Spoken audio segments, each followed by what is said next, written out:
பொதுவா இருக்கிற ஆக்சுவலா நான் வந்து ஏன் சைக்கோஸ் பத்தி எனக்கு ரொம்ப நல்லா தெரியும் அப்படின்னா, நான் ராட்சசன் படத்துக்காக நெறைய ரிசர்ச் பண்ணியிருக்கிறேன். ஸோ நெறைய டீட்டெயிலிங் படிச்சிருக்கிறேன். நெறைய பேப்பர் கட்டிங்ஸ், நெறைய ஆர்டிகிள்ஸ் படிச்சிருக்கிறேன். உண்மையான சைக்கோஸ் பத்தி. அவங்க வந்து ரொம்ப ரொம்ப சாதாரணமா தான் இருப்பாங்க. உங்க பக்கத்துல ஒரு சைக்கோ இருக்கான்னு உங்களுக்கு தெரியவே தெரியாது. அப்படிப்பட்ட ஒரு பாடி லாங்குவேஜ் தான் அவங்களுக்கு இருக்கும். ஆனா நம்ம சினிமால பார்த்த சைக்கோஸ் வந்து கொஞ்சம் எக்ஸாஜரேட்டடா தான் வந்து பார்த்திருக்கிறோம். ஏன்னா அது ஒரு சினிமாட்டிக் லிபர்ட்டி.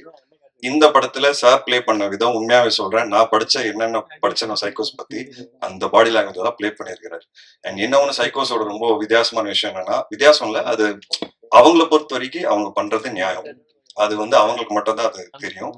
அது உங்கள பிலீவ் பண்ண வைப்பாங்க. அவங்க பண்றது ரைட்டுங்கிறது உங்கள பிலீவ் பண்ண வைப்பாங்க.